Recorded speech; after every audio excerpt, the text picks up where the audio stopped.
Hello dear student, কেমন আছো? I hope প্রত্যেকে ভীষণ ভালো আছো। শতকরা চ্যাপ্টারের এই অঙ্কটা আই হোপ স্ক্রিনের উপর দেখা যাচ্ছে। অঙ্কটা কি বলেছে প্রথমে আমরা ভালো করে পড়বো এবং বুঝবো, তারপর অঙ্কটা আমরা প্র্যাকটিস করবো। ওকে, কি বলেছে দেখো। রতন তার আয়ের 70% ব্যয় করে, বেশ, তার আয় 25% বৃদ্ধি পেলে খরচও 25% বৃদ্ধি পায়, বেশ, তার সঞ্চয় কত শতাংশ বৃদ্ধি পেল। তার মানে রতন, এটা অ্যাপ্রোচ কিভাবে করব, আমি কিভাবে অঙ্কটা করব, আমাকে জানতে চেয়েছে কে? সেভিংটা জানতে চেয়েছে। সেভিং ইন পার্সেন্টেজ,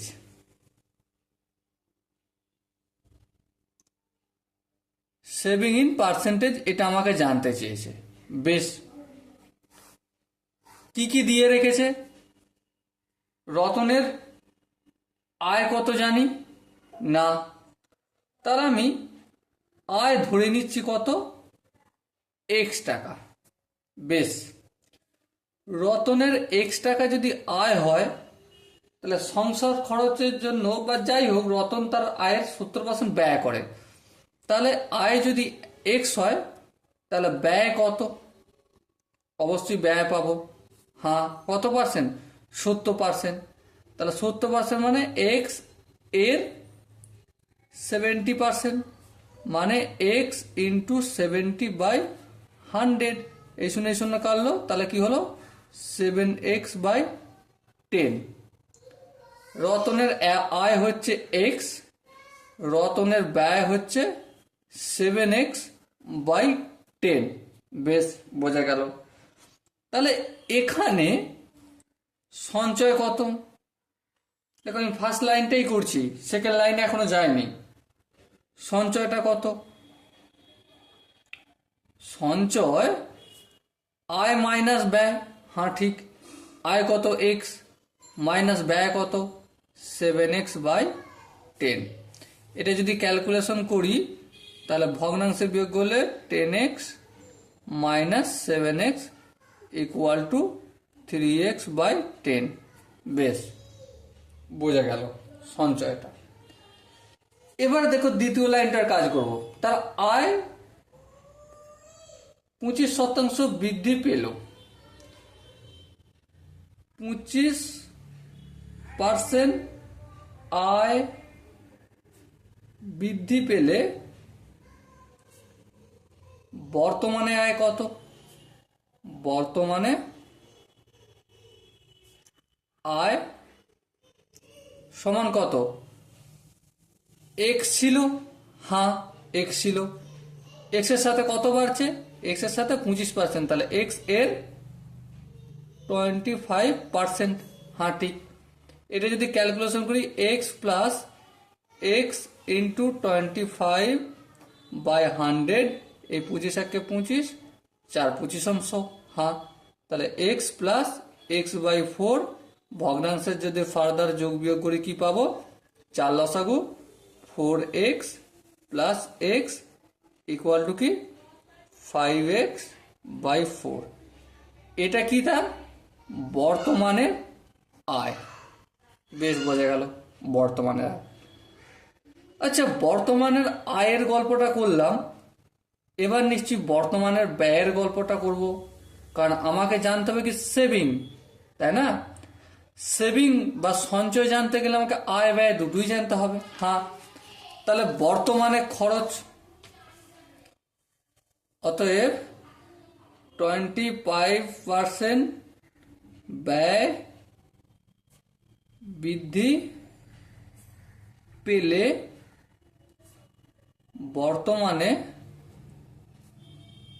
খরচ বা ব্যয় সমান কত? আগে কত ছিল ব্যয়? আগে ছিল 7x/10। হ্যাঁ ঠিক, এখন কত? 7x/10। এটা তো রয়েছে, এর সাথে আবার কত বৃদ্ধি পাচ্ছে বলো বলো? 25% বৃদ্ধি পেল। বেশ, বোঝা গেল। এবার একটু ক্যালকুলেশন করব। 7x/10 প্লাস 7x/10 ইন্টু 25/100, 25 4 25 100, কি হবে 7x/10 প্লাস 7x হবে এটা, কারণ এখানে এক কিছু নেই না। আচ্ছা 10 আর 4 4 10 40। এবার যদি ভগ্নাংশের একটু যোগ বিয়োগ করি কি পাবো, লসাগু 40, 40কে যদি 10 দিয়ে ভাগ করি 4 হবে, 4 7 28x হবে, প্লাস 40কে 40 দিয়ে ভাগ করলে 1 হবে, 1কে 7x দিয়ে গুণ করলে 7x হবে। 28 সঙ্গে 7 যদি যোগ 28 29 30 31 32 33 34 হ্যাঁ 35x/40। একটু যদি কাটাকাটি করি তাহলে কি হবে দেখো, এটা 35টা হবে, 5 7 35, 5 8 40, তাহলে 7x/8। বেশ, কি পেলাম, এটা হচ্ছে বর্তমানের ব্যয় পেলাম। বেশ, তাহলে বর্তমানের আয় আমি পেয়েছি, হ্যাঁ পেয়েছি, 25% বৃদ্ধি পাওয়ার ফলে বর্তমানের আয়টা পেয়েছি। আবার ব্যয়ও যদি 25% বৃদ্ধি পায় তাহলে বর্তমানের ব্যয় পেয়ে গেছি, হ্যাঁ।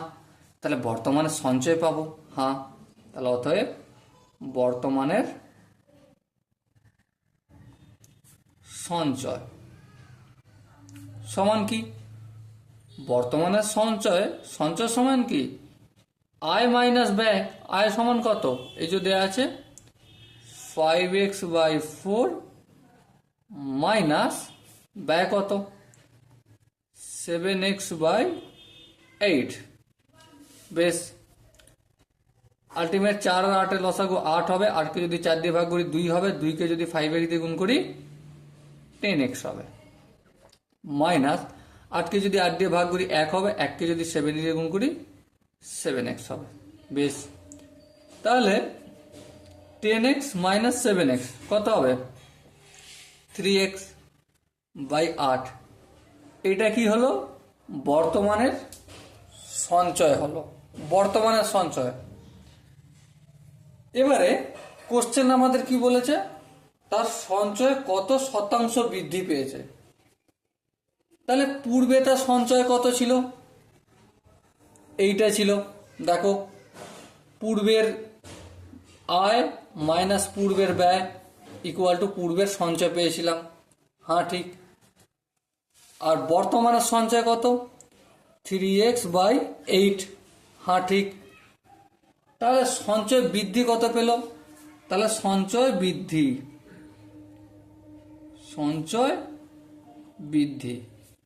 সঞ্চয় বৃদ্ধি পেতে গেলে কি করতে হবে, তার মানে এখন কতটা সঞ্চয় হচ্ছে তা থেকে যদি পূর্বে কতটা সঞ্চয় হয়েছিল সেটা বিয়োগ করে দিই, কি পেয়ে যাব, এখন কতটা সঞ্চয় হচ্ছে সেইটা থেকে পূর্বে কতটা সঞ্চয় হচ্ছিল সেটা বিয়োগ করে দিলে কি পেয়ে যাব, সঞ্চয় বৃদ্ধির পরিমাণ পেয়ে যাব। যেমন ধরো তুমি মিষ্টির দোকানে গিয়েছো, আগে তুমি 3টে মিষ্টি খেতে, এখন তুমি 5টা মিষ্টি খাও, তাহলে কি করে পাবো, এখনের মিষ্টি থেকে পূর্বের মিষ্টি যদি বিয়োগ করে দিই তাহলে 2টো মিষ্টি বৃদ্ধি পেয়েছে, খাওয়া পেয়ে যাবো, তাই না। সেম কাজ এখানে করলাম। এবার দেখো 8 আর 10-এর লসাগু, 8 10-এর লসাগু করে নিই, 2 4 5, 4 5 20 40, 40 হবে লসাগু।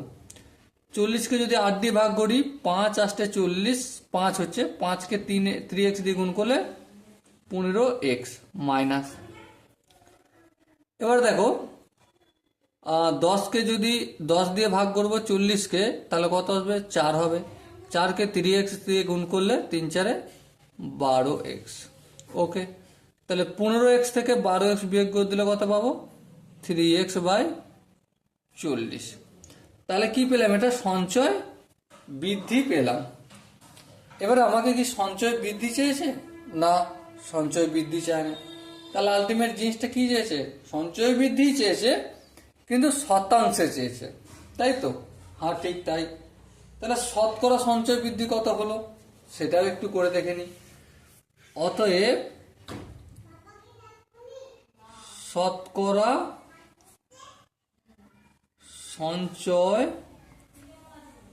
বৃদ্ধি ইকুয়াল টু, এবার আসল জায়গায় পৌঁছে গেছি। কোন জায়গাটা দেখো, হর কোনটা হবে আর লব কোনটা হবে এইটা আমাকে ডিসাইড করে বলতে হবে। দেখো, লব যেটাকে তুলনা করা হবে, কোনটাকে, এই যে এই বৃদ্ধিটা, হ্যাঁ 3x/40 লব হলো। হর কোনটা হবে, হর আমার হবে যার সাথে তুলনা করা হবে। যার সাথে বলতে পূর্বে দেখো কত সঞ্চয় হচ্ছিল, 3x/10, তাই না? 3x/10 সঞ্চয়, তাহলে এর সাথে তুলনা করা হচ্ছে, তাহলে একইভাবে 3x/10 করে দেবো। আচ্ছা, এটা তো আমি কি পেলাম, এটা ভগ্নাংশে পেলাম, হ্যাঁ ঠিক ভগ্নাংশে। তাহলে এইটাকে যদি আমি পার্সেন্টেজে করতে যাই, ইন্টু 100 করব, আর একটা ডিভাইডেড/100 করব, হ্যাঁ ঠিক।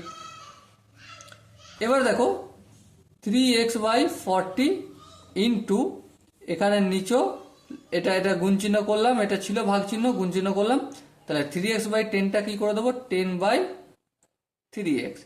এখানে যেমন এই 100টা রয়েছে, এই 100টা লিখবো, আর এই পুরোটা ব্যাকেট দেবো, এই 100টা লিখবো না, এটা পার্সেন্টেজ করে দেবো। কেন করে দেবো, কনসেপ্ট ভিডিও ভালো করে বোঝানো রয়েছে, ওকে। এই 3x ক্যান্সেল আউট হবে, হ্যাঁ হবে। এই শূন্য ক্যান্সেল আউট হবে, হ্যাঁ হবে। 4 × 4, 4 × 25 100। তাহলে আলটিমেট কি পেলাম, 25% শতকরা সঞ্চয় বৃদ্ধি হলো, ওকে। সো মাই ডিয়ার স্টুডেন্ট, আশা করি অঙ্কের প্রতিটা স্টেপ তোমাদের বোঝা গেছে। যদি কোনো জায়গায় ডাউট থাকে তো কমেন্টে জানিও। সো দেখা হচ্ছে পরের সেশনে, ততক্ষণ পর্যন্ত ভালো থেকো, সুস্থ থেকো এবং জয় হিন্দ।